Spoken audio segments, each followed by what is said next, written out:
Bonjour, bonjour à toutes et à tous. Merci beaucoup d'être présents ce matin pour ce baromètre sur l'intelligence artificielle générative. Donc, c'est un plaisir pour moi d'animer cette conférence, tout comme l'année dernière. Donc, c'est la deuxième édition et on remercie l'IFTM de nous confier cette belle tâche. Donc, nous allons présenter un baromètre du Club Tourisme et Technologie avec à mes côtés, donc j'ai le plaisir d'accueillir à ma gauche Olivier Roche, qui est directeur France de FCB.ai et qui est également coprésident du club, donc qu'on appelle le CTT. À ma droite, donc Charles-Antoine Duron, directeur tourisme et mobilité chez Google France et membre du CTT. Et pour ma part, je suis Linda Lenné, rédactrice en chef de l'écotouristique et coprésidente du CTT. Voilà pour les présentations.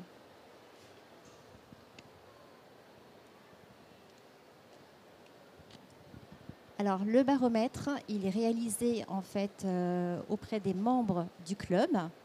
Il a été réalisé au mois de septembre 2025. Et le CTT, c'est donc un think tank dédié à l'innovation qui se réunit chaque mois autour de sujets comme l'IA, mais également la cybersécurité, le tourisme durable, etc. Et il réunit 50 décideurs de l'e-tourisme et du tourisme, donc des agences en ligne, des fournisseurs technologiques, des plateformes, des voyagistes. Et il existe depuis 26 ans. Merci de cette précision.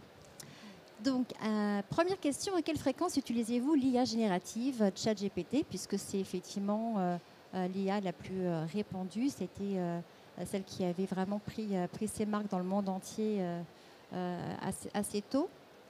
Et on voit que finalement, l'usage, il est fréquent, puisque les CTTistes, c'est comme ça qu'on les appelle, utilisent ChatGPT tous les jours pour la moitié d'entre eux. Et sinon très régulièrement pour 42% d'entre eux. Donc finalement, on peut considérer que c'est un usage quotidien. On le verra pour à la fois le travail, mais également pour ses besoins personnels. Donc 100% des répondants utilisent l'IA pour un usage à la fois professionnel et personnel. Et c'est vrai que quand on a goûté finalement à l'IA pour un usage professionnel, souvent on glisse vers un usage personnel. Je vais vous donner un exemple personnel. Justement, le week-end dernier, j'étais au meeting aérien de Chartres. Et en fait, dans mon petit groupe, tout le monde avait cherché le programme heure par heure pour vraiment savoir à quel moment la patrouille de France allait nous éblouir. Et le petit groupe n'a pas trouvé l'information à travers Google. Et donc, j'ai posé la question à ChatGPT qui tout de suite, en l'espace de 3 secondes, m'a donné effectivement le programme heure par heure. Et la source était aussi bien sûr donnée, c'était l'Aéroclub tout simplement. Donc la fameuse aiguille dans une botte de foin, voilà, c'est vrai avec l'IA et l'usage maintenant des IA, c'est aussi un usage de moteur de recherche qui fait concurrence à Google, mais Google, on le verra, a aussi du répondant et justement avance à marche forcée sur l'IA à travers différents outils. Donc peut-être un exemple aussi, Olivier, sur l'usage personnel ou professionnel de l'IA. Moi, je l'utilise tous les jours et je vous montrerai tout à l'heure ce que j'ai fait hier soir en rentrant chez moi pour préparer ma journée d'aujourd'hui, mais j'en parlerai tout à l'heure. Très bien, parfait. Alors, comment l'utilisez-vous? C'est essentiellement en version payante. À 61%. Je crois que c'est effectivement ton cas. Donc, est-ce que tu peux donner un exemple? Alors, pourquoi payante? En fait, si vous avez des questions de type je veux savoir à quelle heure passent les avions, la patrouille de France, effectivement, GPT gratuit fait le job, Gemini, Claude, etc. Quand vous avez envie d'avoir plus de possibilités, que vous voulez créer un agent, et je vais vous donner un exemple. Moi, aujourd'hui, je l'utilise la version payante. Hier soir, dans mon canapé, j'ai pris en photo tous les exposants avec mon téléphone et j'ai demandé à GPT, version payante, de m'organiser un planning pour voir les exposants qui avaient du sens à aller voir parce qu'ils avaient nécessairement par rapport à leur problématique métier. Alors, tout le monde a une problématique qui va de toute façon être impactée avec l'IA, mais FCB est sur le conversationnel. Et donc, il m'a listé l'ensemble. Donc, vous imaginez le temps que j'ai gagné. Et ça m'a pris... Alors, moi, ça m'a pris peut-être 5 minutes. L'agent GPT a mis une vingtaine de minutes à identifier, à lire les infos. Ensuite, à identifier le métier, à identifier si effectivement ils avaient des notions d'importance en termes d'appel, etc. Il m'a listé l'ensemble. Et je lui ai dit, mais moi, je voudrais seulement les entreprises qui ont un siège social en France. Il a retravaillé. Donc, vous voyez, ça m'a pris 5 minutes. J'aurais passé une demi-journée avant. Et donc, la version payante, voilà, est un exemple de ce qui peut être fait, mais le champ des possibles est extrêmement large. Je me permets juste une remarque entre payant et gratuit. Il y a aussi un enjeu de quelle data vous allez laisser faire tourner dans l'outil. Dans les versions gratuites, il faut faire attention à quelle est l'information qu'on passe. Si les informations sensibles, toute la partie privacy est compliquée. Là où les versions payantes bien travaillées, normalement, doivent protéger la donnée et vous permettre, entre guillemets, de ne pas exposer votre donnée plus largement. Effectivement, c'est un enjeu très important pour les entreprises et c'est la raison pour laquelle il y a des formations aussi en interne. Alors, OpenAI avec ChatGPT a eu, on peut dire, très longtemps le quasi-monopole de l'attention et de l'usage, mais on voit que les choses changent très vite, puisque à la question « Avez-vous déjà testé d'autres IA ?» Eh bien, les membres du club répondent oui à 90%. L'année dernière, c'était seulement 60%. Donc, la concurrence s'organise très vite. Elle le fait savoir et effectivement, les usages commencent à être un peu plus éclatés entre différents modèles et notamment à la faveur de Mistral, le français. Je me permets juste de rebondir un peu là-dessus et pour le petit clin d'œil sur la marche forcée tout à l'heure. Je pense que plus qu'une marche forcée, c'est une marche responsable de la part de Google, c'est-à-dire qu'on s'est permis d'avancer petit pas par petit pas, contrairement à l'autre acteur au cœur du sujet, qui parfois, un peu à l'américaine, a préféré, et je suis désolé, je travaille pour une boîte américaine, mais qui parfois dit plus facilement pardon de est-ce que je peux faire ça, et qui a joué avec des datas qui étaient pas toujours très raisonnables d'un point de vue intimacy, on va dire. Google, on est aujourd'hui non pas de retour, mais on sort notre jeu est réellement sur la table aujourd'hui. Et je pense que le point clé et la victoire, en tout cas que je vis à titre personnel, c'est qu'aujourd'hui Gemini, donc qui est notre modèle et l'application, est première des classements de l'App Store et du Play Store depuis plusieurs semaines devant les autres acteurs. Et oui, il y aura, comme on en a parlé, un petit effet de rattrapage parce qu'effectivement, ChatGPT est parti devant et plus rapidement. Alors, après, plus ou moins de responsabilité, mais voilà. Mais aujourd'hui, voilà, Gemini est la première app sur App Store et Play Store. Donc, pour ceux qui ne l'ont pas encore, je vous invite à la tester, notamment avec la nouvelle feature de génération d'images qui s'appelle Nano Banana, qui est juste absolument incroyable. Voilà. Et ça, c'est une belle victoire. Je suis allée voir sur l'App Store et je confirme que oui, vous êtes devant sur le marché français. Donc, le rattrapage, il est vraiment là. C'est le petit quart d'heure pub. Qui a déjà utilisé Nano Banana ? Je vous invite vraiment, et là pour le coup, moi je ne suis pas actionnaire de Google, mais je vous invite vraiment à le faire. Moi je l'ai testé, c'est la mort de Photoshop. C'est-à-dire que vous prenez une photo, vous lui dites ce que vous voulez faire sur la photo, et il vous transforme ça en quelques secondes. C'est juste bluffant, et ça vous montre à quel point tout ça va très vite, tout ça va transformer nos vies. C'est juste bluffant. C'est un usage effectivement très concret et qui montre qu'on a commencé par le texte, mais maintenant effectivement il y a l'image, il y a les vidéos, donc tout ça s'accélère et est emboîté parce que au tout début c'était en mode silo, il fallait aller sur différents outils et là on voit que Google notamment, mais pas seulement Google, s'organise pour que tout soit sur un même et seul hub. Alors, comment décririez-vous l'intelligence artificielle ? Là, il y avait donc une seule réponse possible. Et c'est toujours, comme l'année dernière, considéré comme une innovation de rupture à 65%. C'est également perçu comme un outil de gain de productivité à 20%. Là, il n'y a rien d'étonnant. Et une innovation qui va supprimer les emplois à 10%. Il faut bien avoir en tête le fait que les personnes qui ont répondu sont des décideurs, ce sont plutôt justement des employeurs. Et donc, ils voient bien sûr l'intérêt de l'IA comme outil de gain de productivité.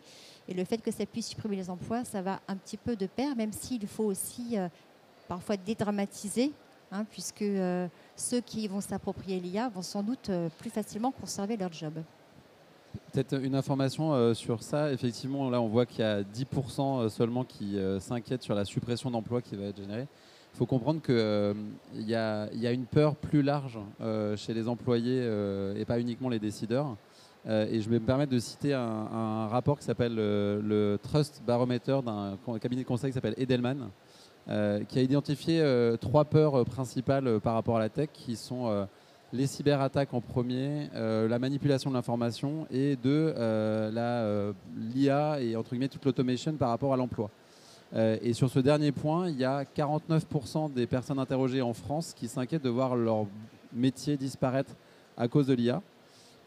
Et pareil, on en discutait en préparant cette intervention, mais je pense que la réalité, le vrai message derrière, c'est en fait, si vous laissez des gens travailler avec de l'IA ou des outils d'IA et qui font le même métier que vous, ils vont prendre votre job. Donc la réalité aujourd'hui, c'est à vous et aux décideurs de prendre la main sur tout ce qui est formation et upskilling plus largement autour de l'IA pour vous équiper, car l'IA n'est qu'un outil et qu'il faut utiliser cet outil de la meilleure manière possible pour effectivement être plus efficace, plus efficient. Mais je dirais que les personnes qui s'inquiètent pour leur emploi doivent commencer tout d'abord par se former pour pouvoir l'utiliser de la meilleure manière et se recentrer sur la valeur ajoutée de leur métier. Belle transition par rapport à la suite du baromètre. Mais d'ailleurs, tu sais, dans les réponses, les décideurs n'étaient pas inquiets de la perte d'emploi. En fait, ils estiment que oui, ça va supprimer les emplois.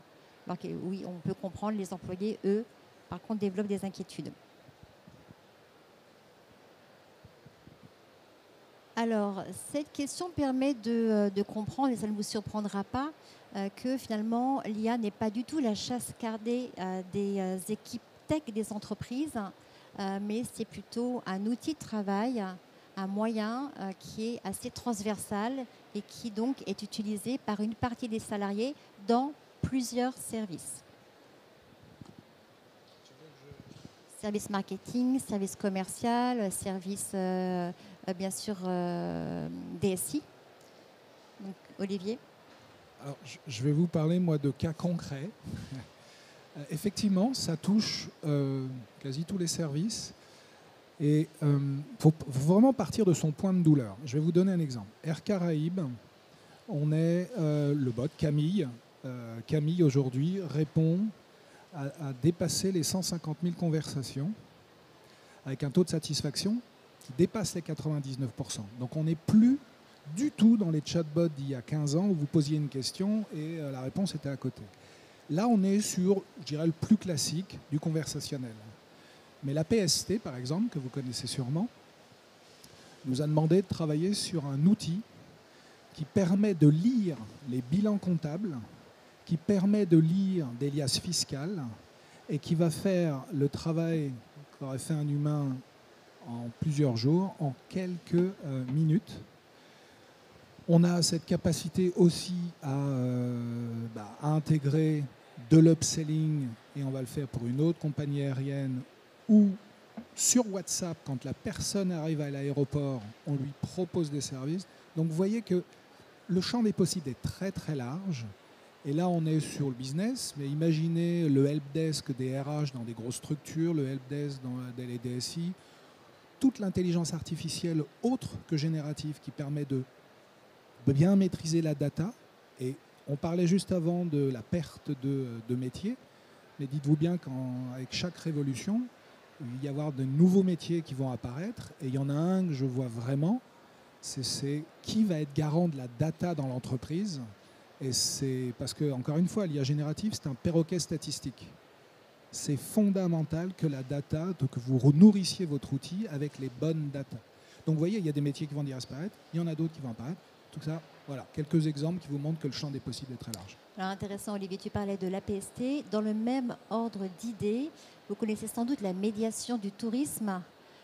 que René-Marc Chicly a rejoint aux côtés du médiateur Jean-Pierre Masse. Et la médiation fait face à une croissance extrêmement importante de demandes de saisine. Et face à cette explosion, ils ont décidé de mettre en place un véritable projet IA de manière justement à répondre plus vite. Parce que là, en ce moment, ils ont des délais qui sont trop importants par rapport à la promesse, par rapport à l'engagement de la médiation. Et donc, l'IA va venir au service de la productivité, même si en parallèle, ils continuent à recruter. Mais il y a une telle demande qu'ils vont utiliser les deux, à la fois l'humain et à la fois l'IA. Donc, la combinaison des deux, je pense que c'est effectivement quelque chose qui fait du sens. Je rebondis juste sur un mot que tu as donné pour être certain que tout le monde saisisse bien l'enjeu, c'est cette notion d'agent et d'agentique. En fait, la réalité, c'est qu'aujourd'hui, vous allez pouvoir vous créer un agent qui, entre guillemets, va défricher ou commencer à préparer un terrain sur lequel vous pourrez vous apporter de la valeur. Et pour donner des exemples, comme certains d'entre vous, j'imagine, je suis en train de préparer les perspectives et le PNL pour l'année prochaine. Et du coup, j'ai un agent qui s'occupe de faire le point avec toute la partie finance et un agent finance de mon côté pour, entre guillemets, me sortir des perspectives et des projections sans qu'entre guillemets, moi j'y touche pour l'instant. Je n'aurai à la fin qu'une version qui me sera donnée sur laquelle je pourrai travailler et, c'est-à-dire pour l'intelligence que j'ai, apporter de la valeur ajoutée. Mais l'agent aura déjà fait une grosse partie du boulot. Donc pour toi, Charles-Antoine, est-ce que c'est comme un super stagiaire qui te prépare le travail ? C'est pas vraiment un super stagiaire, je pense que c'est plutôt du temps que moi j'aurais passé, que je vais pouvoir économiser pour mettre sur d'autres parties de mon métier à valeur ajoutée, qui peut être simplement d'aller rencontrer des gens, discuter avec mes clients et mes partenaires, et pas passer une semaine le nez dans des tableaux Excel pour pouvoir m'en sortir. Du coup, je trouve que c'est de la valeur ajoutée retrouvée. Très bien. Juste rebondir, j'aime bien cette phrase d'un grand philosophe. L'IA générative est au contenu ce que la calculatrice est au calcul mental. C'est d'abord un outil qui vous fait gagner du temps. Très bien. Alors on continue avec une question nouvelle du baromètre sur justement la formation. Plus de la moitié des entreprises interrogées ont organisé une formation en IA pour au moins une partie significative des salariés. Donc ça c'est vrai à 58%. Et c'est en projet pour 16% des répondants. Donc parmi les membres du club qui sont comme des technophiles, qui sont très intéressés par tout ce qui est digital, on voit que la formation, elle est en marche, elle est déjà déployée ou en tout cas c'est en projet. Et je pense qu'effectivement, cette révolution IA, elle est beaucoup plus rapide que n'avait été la révolution digitale en son temps. Il y a une accélération du temps finalement. Et donc il y a seulement 23% qui ont répondu non. Je me rebondis là-dessus parce que ce que j'expliquais tout à l'heure sur l'inquiétude des employés, et je pense que c'est un vrai sujet aujourd'hui, c'est que c'est une profonde révolution dans la façon dont on va être amené à travailler. Aujourd'hui, il y a une responsabilité des entreprises et même des écoles, on va dire, et toutes les formations et les parcours universitaires qui, selon nous, va être clé pour former les gens et faire en sorte, entre guillemets, ils sachent maîtriser ces outils. Donc, pour reprendre ton image, je pense qu'à une époque, à l'école, on nous apprenait à utiliser une calculatrice. Il va falloir qu'on apprenne à utiliser l'IA. Très bien, merci Charles-Antoine. Puis comme tu le disais, il y a une montée en compétences qui est nécessaire aussi pour protéger l'entreprise. Parce qu'il faut savoir utiliser l'IA. Il ne faut pas non plus que des données sensibles puissent sortir justement du périmètre de l'entreprise. Et c'est la raison aussi pour laquelle il y a des fois des modes RAG. Donc finalement, c'est comme une boîte noire sur laquelle l'IA va tourner. Enfin, je pense que vous connaissez le système. Mais voilà, pour que les employés s'approprient l'outil, ses limites et également ses capacités, c'est vrai que c'est nécessaire d'accompagner et d'embarquer tout le monde, de laisser personne sur le côté. Alors, si votre entreprise a déjà mené un projet IA, a-t-il été concluant? Alors là, on voit quand même que les avis sont un peu partagés. Peut-être parce que pour l'instant, les entreprises n'ont pas communiqué sur la réussite ou non des projets. On voit quand même que c'était concluant pour 57% des répondants, mais il y a 39% qui ne savent pas. Donc peut-être qu'il y a un déficit d'information a posteriori pour justement faire le point sur ce qu'a pu apporter le projet IA à l'entreprise. Si on veut embarquer tout le monde, il faut aussi prouver quelque part l'efficacité des projets en la matière.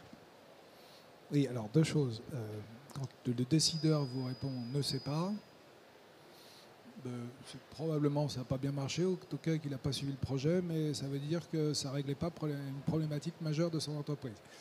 Il y a une étude du MIT qui a sorti un chiffre qui est assez important, puisque 95% des projets IA n'aboutissent pas. C'est normal dans le cadre de démarrage d'une révolution, mais je ne sais pas si vous avez vu, mais en ce moment c'est super hype de parler d'IA, et vous avez un dessin là que j'ai vu il y a peu de temps, vous aviez qui sommes-nous? Nous sommes les décideurs. Qu'est-ce que vous voulez? Je veux absolument mettre de l'IA. Pourquoi faire? On ne sait pas. Donc, la première chose pour qu'un projet fonctionne, c'est déjà d'identifier votre point de douleur. C'est vraiment de vous dire, je vais travailler sur un sujet précis. Et de ne pas imaginer tout de suite que vous allez construire la Mercedes. La Clio fait le job et vous allez ensuite itérer la solution.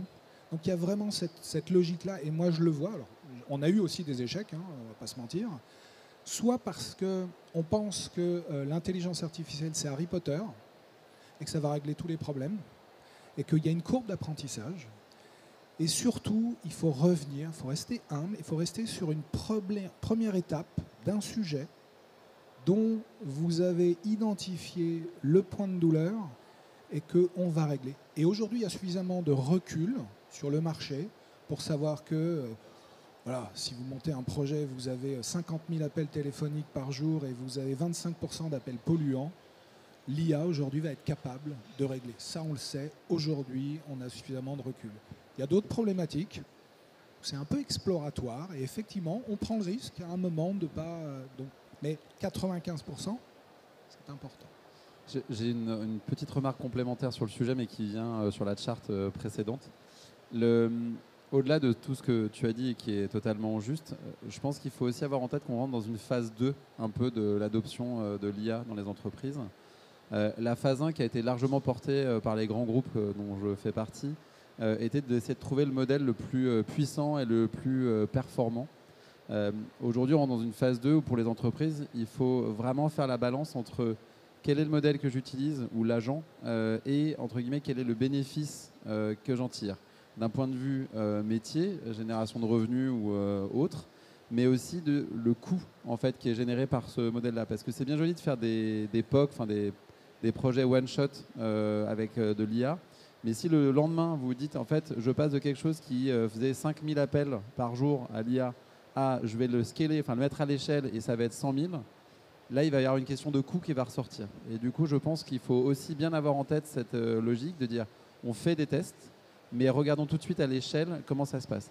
Et je dis ça, désolé, parce que là, c'est un petit moment pub, mais ça a été un des points importants chez Google, c'est-à-dire qu'on a des modèles puissants, certes, mais on a travaillé aussi pour que les GPU, enfin l'énergie qui est générée et utilisée derrière, ne soit pas ultra consommatrice, c'est-à-dire qu'on a développé nos propres puces et on a des modèles qui sont relativement légers par rapport aux besoins. Donc, si je dois simplifier le message, on est en phase 2. Faites des POG, faites des projets, très bien, mais pensez tout de suite à la mise à l'échelle que vous allez avoir pour être certain que vous tirez le bénéfice souhaité et qu'à la fin, l'équilibre financier pour votre entreprise est le bon. Très bien. On va passer maintenant à une question sur le GEO. Est-ce que tout le monde est familier avec le GEO? Qui connaît le GEO? Très bien. Alors, donc, le GEO, le Generative Engine Optimization, consiste à optimiser le contenu pour qu'il soit repéré, utilisé et éventuellement cité par les moteurs d'IA générative. C'est en fait une forme de référencement, un peu comme le SEO pour Google. Donc c'est très important dans la mesure où, bien sûr, aujourd'hui et encore plus demain, les marques devront être finalement repérées par les IA. Il faut que du coup les marques aient une forme d'autorité pour que justement elles leur remontent dans les réponses. Et c'est un sujet vraiment important. Là, on le voit, les entreprises travaillent sur le sujet pour 35% d'entre elles. Et c'est un projet qui sera traité d'ici la fin de l'année pour 10% d'entre elles. Ce qu'on voit parmi les membres du club, c'est que certains, justement, ont vu que le déploiement on en parlera un peu plus tard, de AI Overviews de Google a vraiment entraîné une chute, enfin déjà un changement de comportement et une chute d'audience de 30 à 40% là où cette innovation est déployée. Donc c'est pour ça que le géo prend toute son importance et je pense que c'est un sujet qui va beaucoup compter en 2026. C'est-à-dire qu'on a beaucoup parlé de SEO jusqu'à maintenant, mais l'enjeu de demain, c'est le géo, qui n'est pas d'ailleurs forcément de manière fondamentale différente du SEO, mais qui est la continuité. Oui, alors justement, j'allais proposer d'en parler un peu, mais très rapidement, je pense que tout le monde sait comment à peu près organiser son SEO pour être présent sur les moteurs de recherche. Fondamentalement, comme tu disais, c'est pas très différent. Les seules choses qu'il faut avoir en tête, c'est ce que vous faites déjà aujourd'hui, c'est-à-dire être capable d'avoir un contenu qui a de la valeur ajoutée pour les utilisateurs finaux, c'est-à-dire vraiment, j'ai une question, une interrogation et je vais apporter la bonne réponse. Le deuxième point qui est important, alors c'est ça, je challengerai tout à l'heure sur ta recherche, sur ton expérience du week-end dernier, mais le point important, je pense, c'est deux choses. Il faut se dire, la première chose, c'est qu'aujourd'hui, la grosse différence, c'est que tous les modèles d'IA, contrairement à ce qu'on faisait jusqu'à maintenant sur le moteur de recherche, ça va être multimodal. C'est-à-dire qu'avant, on s'utilisait des textes, on avait nos bots qui allaient screener l'ensemble et indexer l'ensemble des pages web. La réalité, c'est qu'aujourd'hui, on va être multimodal. On va intégrer du texte, structuré ou non d'ailleurs, parce que c'est aussi un enjeu. Mais on va aussi en prendre en compte les images, on va en prendre les vidéos. Et donc en fait aujourd'hui le géo, l'important et la logique c'est d'avoir des contenus, pas uniquement texte mais des contenus multimodaux qui répondent à ces besoins-là. Parce qu'en fait les modèles sont aujourd'hui capables d'intégrer beaucoup plus d'informations en analysant les images et les vidéos que uniquement le texte. Donc c'est là où il faut que vous fassiez vraiment attention dans la façon dont vous générez vos contenus. C'est donc un, qui soit pertinent, deux, qui soit bien multimodal et cohérent entre les différents modèles, enfin les différents supports on va dire, surface. Et trois, c'est qu'il soit accessible parce qu'il y a plein d'informations non structurées qu'on met en non accessible mais qui peuvent être extrêmement utiles pour les modèles, notamment sur la partie géo. Très bien, donc là une question plus classique. Pensez-vous que l'IA va révolutionner votre métier? Donc la réponse est oui à 81%. On a aussi interrogé les membres du club sur les projets en cours, les projets à venir portent sur des agents conversationnels, le géo, la production de contenu et la formation des salariés à l'IA, ainsi que la dotation d'outils autour de l'IA. Je partage quelques verbatims assez rapidement parce qu'on a encore d'autres informations à partager. Mais voilà, parmi les verbatims, c'est révolutionnaire. L'IA ne remplacera pas l'humain, mais les humains et les organisations qui sauront l'intégrer remplaceront celles qui resteront à l'écart. On en avait parlé l'année dernière en se disant qu'il fallait s'y mettre. Maintenant, il faut accélérer les projets qui montrent un ROI. C'est vrai que la notion de ROI est très importante. Et une nouvelle pratique, c'était intéressant, tous nos entretiens d'embauche comportent des questions ou des tests demandés avec l'IA. Il n'est plus question d'embaucher des personnes qui savent manier et comprendre le fonctionnement des outils pour augmenter notre productivité et notre vision, notre stratégie et accélérer notre croissance.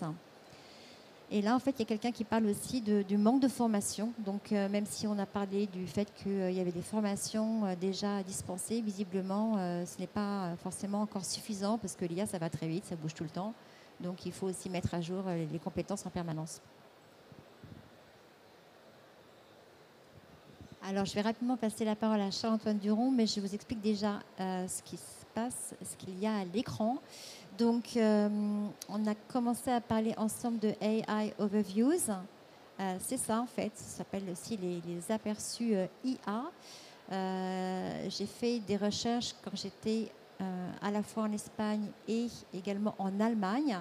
Et à la question « Organise-moi un voyage à Capri », vous voyez qu'il y a d'abord les liens sponsorisés en haut de l'écran.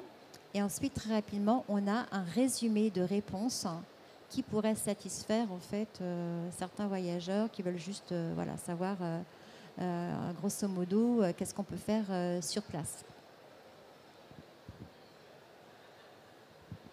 Et là, autre exemple de ce que peut faire Google donc à travers AI Overviews, j'ai simplement tapé NG Travel et spontanément, en fait, Google a activé son IA pour décrire l'entreprise. Et vous voyez que c'est la première réponse avant, en fait, plus bas Wikipédia. Et c'est très visible sur l'écran, alors que LinkedIn est relayé à droite, donc beaucoup moins visible. Donc voilà, c'est ça qui nous attend rapidement en France, c'est-à-dire qu'on aura ces affichages-là qui sont déjà présents partout dans le monde ou presque, sauf en France. Oui, on a des petites discussions avec le régulateur en France. Donc, on n'a pas de date arrêtée pour l'instant pour le lancement de ce qu'on appelle AI Overview. Mais du coup, juste parce qu'on en a parlé avec Linda et je me permets juste de réexpliquer un peu le modèle parce que c'est quelque chose qui va arriver en France mais que vous devez voir dans les autres marchés au cas où. C'est qu'on a en fait intégré, nous, dans le moteur de recherche, l'IA de deux manières différentes. Il y a toute la partie en fait dans la façon dont on va capter les requêtes des gens et comment on va y répondre. Si je parle de la partie, dans l'autre sens. Yep. Si je parle de la partie comment on va maintenant prendre les requêtes, en fait, ce qu'il faut que vous compreniez, c'est que ce que je disais tout à l'heure sur votre contenu doit être multimodal, c'est parce qu'en fait aujourd'hui, même la façon dont on va générer les requêtes de notre côté a évolué. Aujourd'hui, on va permettre aux gens de rechercher avec la voix. Alors, vous allez me dire, c'est un peu basique parce que c'est du speech to text, donc c'est pas non plus révolutionnaire. Mais les deux grosses révolutions et les trois grosses révolutions pour nous, c'est Lens, c'est la capacité en fait à utiliser une image pour rechercher quelque chose. Donc, ça peut être une destination. Ça peut être aussi, vous voyez, un super influenceur, quelle que soit sa plateforme, qui vous montre un paysage absolument complètement dingue et vous vous dites mais qu'est-ce que c'est que ce paysage et où il se trouve. Et bien là vous pouvez aller à droite dans Circle to Search, c'est-à-dire vous prenez votre écran, vous faites un tour avec votre doigt et il va vous permettre de vous rechercher précisément dans l'image soit le lieu, plus basiquement dans le retail ça va être d'entourer une paire de chaussures pour savoir c'est quoi cette paire de sneakers et où est-ce que je peux l'acheter. Donc c'est quand même des révolutions qui sont liées à l'IA. Et la nouvelle aussi, quand je vous ai dit multimodal, c'est aussi d'utiliser la vidéo pour faire des recherches. Donc c'est important de comprendre que la façon dont aujourd'hui, nous, on permet aux gens de faire leurs recherches à évoluer. Mais je pense que ce qui est important aussi, et ce que tu expliquais, c'est la façon dont les recherches s'organisent maintenant sur le moteur de recherche. Parce qu'en fait, on veut créer un vrai, désolé pour l'anglicisme, one-stop shop, mais vraiment un lieu où les gens peuvent faire leurs recherches. La première chose, c'est que dans les recherches, il y a la partie du search où on va donner des réponses qui vont être de plus en plus riches et plus organisées parce que justement, on est capable de capter plus d'informations et une multimodalité qui est plus importante. Donc, on est capable de nourrir beaucoup plus richement les réponses. Le deuxième point, c'est qu'en fait, quand vous faites une recherche sur le moteur de recherche, alors hors France pour l'instant, mais que cette requête devient complexe parce que vous allez vous dire, tiens, je veux me faire un week-end en amoureux à Londres, où j'ai une famille avec 3 enfants et je cherche l'hôtel kids-friendly du côté d'Avignon, la recherche devient plus compliquée. Et en fait, là, ce qui va se passer, c'est que notre moteur de recherche va basculer dans ce qu'on appelle AI Overview, ou en français Aperçu AI, et qui en fait va être un début de réponse conversationnelle basée sur l'IA, mais qui sera juste lié à la bascule entre la façon dont vous avez construit votre recherche. Oui, je me permets, effectivement, ça apparaît de manière aléatoire. C'est-à-dire que je vous ai montré deux écrans. Je n'avais pas demandé à Google d'activer l'IA. En fait, spontanément, au lieu de me répondre de manière classique, il a décidé de répondre grâce à l'IA. Donc, c'est pour ça que ça va vraiment beaucoup changer les usages. Tout à fait. Et le dernier point et le dernier lancement qui pour nous a été une révolution parce qu'on ne touche pas beaucoup à notre page de Google, c'est le petit icône AI Mode que vous voyez sur la dernière capture d'écran, la Meet AI Mode est en haut. En fait, là, c'est toutes les capabilities de notre modèle Gemini directement disponibles dans le moteur de recherche. C'est-à-dire que plutôt que d'avoir une app que vous allez télécharger, ouvrir ou quoi que ce soit, vous allez cliquer sur AI Mode et vous aurez accès en fait à la même capabilities que ce que vous avez dans l'application globalement. Donc Charles-Antoine, sur un écran d'ordinateur, ce sera un onglet comme image sur lequel on cliquera et là il y aura un chat finalement. Exactement, en fait ce sera une conversation que vous démarrez avec un agent. Très bien. Je vais faire le poil à gratter parce que Google est quand même est menacé. Je crois que c'est 14% des recherches qui aujourd'hui ne se font plus sur Google, qui est ultra leader en tout cas sur le marché français, et qui se font sur les IA génératives. Je fais partie des gens qui ont basculé et qui posent majoritairement les questions à un GPT plutôt qu'à un Google. Et je fais confiance à Google, en tout cas c'est comme ça qu'ils ont pris le marché. Je vous rappelle que Google est arrivé il y a quelques années après plein d'autres moteurs de recherche, Lycos, voilà, AltaVista, etc. Et ils ont pris le marché parce qu'ils ont travaillé sur l'expérience utilisateur. Et s'il y a bien une chose fondamentale, et c'est nous tous, en tant qu'utilisateurs, qui allons aller plutôt sur Google, plutôt sur Gemini, plutôt sur GPT, parce que la valeur d'usage sera la meilleure. Et je reviens sur l'ensemble de vos projets. Il est fondamental que vous travaillez sur la valeur d'usage, parce que c'est ça qui fera le succès ou l'insuccès. Et Google l'a très bien compris il y a quelques années, et je leur souhaite de continuer à travailler sur cette expérience-là, parce que c'est ce qui fera la différence et ce qui fera que nous, consommateurs, utilisateurs, iront sur tel ou tel outil, parce que ça répondra exactement à notre problématique. Mais c'est également mon cas, effectivement. Maintenant, je me sers de l'IA comme moteur de recherche pour identifier les bonnes sources d'informations. On passe d'un moteur de recherche à un moteur de réponse. Je pense que c'est le point important, c'est que, et nous, c'est notre stratégie, c'est-à-dire qu'on est passé d'une logique d'information, j'ai une requête et pour trouver une information, à une logique d'intelligence, c'est-à-dire j'ai une requête et un prompt et je veux en tirer une valeur ajoutée derrière. Donc aujourd'hui, nous, cette valeur ajoutée, on l'a mis effectivement dans notre app et notre capabilities qui est Gemini, mais on l'a intégré maintenant directement dans notre moteur de recherche. Et pour répondre à ton point, je n'ai pas d'inquiétude, pour être honnête, et j'aurais pas répondu de la même manière il y a 1 an et demi. J'ai pas d'inquiétude aujourd'hui parce que effectivement, même si on voit les volumétries multipliées par 10 des recherches qui se font dans les modèles type ChatGPT, Gemini ou autres, la réalité c'est qu'on reste avec 5 trillions de requêtes en croissance. On a 15% des requêtes qui sont nouvelles chaque année sur le moteur de recherche. Et je pense que il y a un point sur lequel il faut faire attention.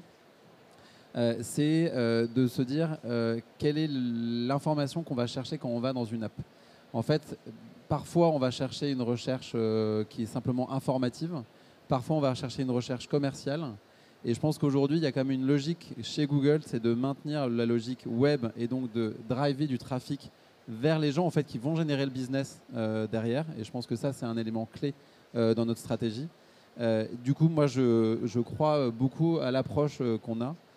Et après, sur la notion de retard, ce que je disais tout à l'heure en rigolant sur le fait que maintenant Gemini est la première app dans le Play Store et dans l'App Store, simplement je pense qu'on a attendu d'avoir un produit haut niveau pour pouvoir vraiment le mettre à l'échelle.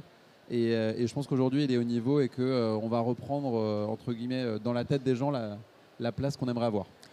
C'est vrai que Google est challengé, bien sûr, par la concurrence IA, également par les réseaux sociaux, puisqu'il y a un grand nombre d'internautes qui maintenant vont chercher de l'information sur TikTok et s'en servent comme moteur de recherche. Par contre, effectivement, votre force, c'est que finalement, le consommateur n'a pas besoin d'aller sur ChatGPT ou sur TikTok. Vous êtes le carrefour d'audience aujourd'hui. Le moteur de recherche reste le carrefour d'audience. Et comme l'IA va venir spontanément, ça va sans doute vous permettre de très vite, une fois Overviews déployé sur le marché français, gagner d'importantes parts de marché grâce à une bonne UX et grâce à un tout en un. Tout à fait. Et je rebondis aussi sur un point que vous avez soulevé, qui est la baisse de trafic pour certains sites. Je pense qu'il faut là aussi faire attention à ce qu'on regarde. C'est qu'aujourd'hui, et avec un peu d'humour, la réalité, c'est qu'aujourd'hui, on a, nous, 2 choses et 2 mouvements qu'on voit. C'est que par l'IA et l'intégration dans les moteurs de recherche ou dans les apps qu'on peut avoir, la réalité, c'est que les gens peuvent voir des légères baisses de trafic. Alors, peut-être pas dans les mesures que tu as données, mais des légères baisses de trafic. Aussi parce qu'on voit des gens arriver qui sont plus qualifiés, en fait, quand ils arrivent sur site. Et c'est-à-dire qu'on a moins ce côté rebond. Les gens qui viennent chez vous vont rester chez vous. vont visiter votre site, potentiellement transformer, mais vont rester plus longtemps qu'un certain nombre de leads, ou en tout cas de trafic non qualifié, qui repartaient assez vite finalement et qui n'avaient pas beaucoup de valeur. Donc ça, c'est le premier point. Le deuxième point, et j'en reviens à la discussion du géo, de bien être certain que vous mettez les bons contenus dispo et de ça de manière multimodale, c'est qu'on voit des gens qui ont des baisses de trafic notables, mais on voit d'autres acteurs qui sont peut-être mieux organisés d'un point de vue géo, qui eux voient une augmentation de leur trafic. Donc attention à la balance générale du trafic et pas uniquement de regarder site par site ou partenaire par partenaire. Voilà, oui, je pense que ce qui est important de comprendre, c'est que les IA génératives, elles ont bien souvent une stratégie zéro clic. C'est-à-dire que la réponse est tellement concise, complète et éventuellement bien sourcée qu'en fait l'internaute va s'en satisfaire et ne va pas cliquer sur le lien qui est juste à côté. Par rapport à la baisse de trafic, donc de 30 à 40% observée par certains membres du club sur des marchés étrangers, ce qu'ils disent aussi, c'est que parfois, ça n'a pas, heureusement d'ailleurs, la même incidence sur le taux de conversion. Par contre, cette baisse d'audience, clairement, elle a un impact significatif sur tous les modèles médias qui sont basés justement sur le trafic. Donc c'est une inquiétude pour pas mal de médias. Voilà. Donc, moi, je voudrais aussi peut-être décentrer le débat sur juste le search, qui est un des aspects de l'IA générative, mais vous avez aujourd'hui plein de use cases. Et encore une fois, si je viens sur l'industrie du tourisme, vous avez dans les réseaux, par exemple, les deux sujets qui sortent sont le temps de recherche et le temps de création du devis. Aujourd'hui, sur le marché, vous avez des solutions qui vont permettre aux acteurs de gagner en productivité sur ces deux sujets.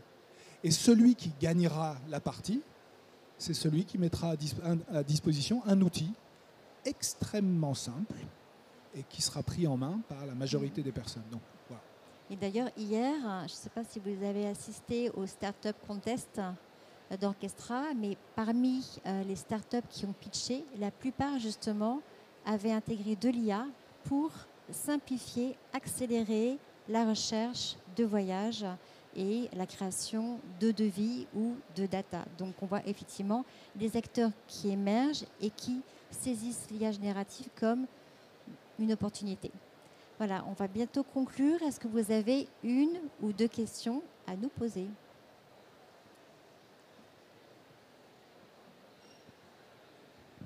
Merci Linda et merci à tous les trois pour cette présentation. Donc moi je m'appelle Mickaël Kilfen et je travaille actuellement sur les sujets IA dans le travel. J'avais une question pour Charles-Antoine. On passe aujourd'hui de l'IA générative à l'IA agentique. Et Google vient d'annoncer la sortie de l'Agent Protocol numéro 2 qui va permettre d'aller faire des réservations et d'aller régler nos achats à notre place. Et je voudrais que tu nous expliques un peu concrètement ce que ça va aujourd'hui apporter aux acteurs du tourisme. Alors, en fait, c'est toute la logique de la partie Google Cloud. Donc, c'est une entité avec laquelle je travaille, mais qui n'est pas directement dans mon scope. Je pense que la logique est assez simple. C'est que dans les équipes de Google Cloud, on a toute la partie infra, data qui existe. On a toute la partie, on va dire, de layer d'intelligence artificielle pour vous aider dans tous les métiers que vous pouvez avoir. La grosse révolution qui est arrivée là, effectivement, est autour de ce qu'on appelle plus largement Agent Space, qui est en fait des solutions qui vont vous permettre de construire des outils pour optimiser vos process et vos façons de travailler. La réalité, c'est pour répondre assez simplement à la question, c'est on construit des outils sur étagère que vous pouvez utiliser vous dans la façon dont vous allez pouvoir générer vos métiers. Et si j'entends un peu la question sous-jacente, non, l'idée n'est pas que Google aille dans cette direction-là. L'idée est de mettre à disposition des solutions que vous pourrez exploiter. Je ne sais pas si c'est vraiment la question, mais là, en tout cas, voilà. L'idée, c'est qu'on ne va pas se jeter dedans. Il n'y a pas de logique d'avoir un super agent Google qui va brancher les flux aériens, les flux hôteliers, et puis à la fin Merci beaucoup.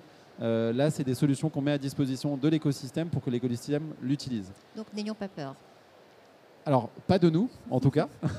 Mais en revanche, effectivement, je pense qu'il y a une vraie réalité de savoir qui va être le premier à sortir un agent.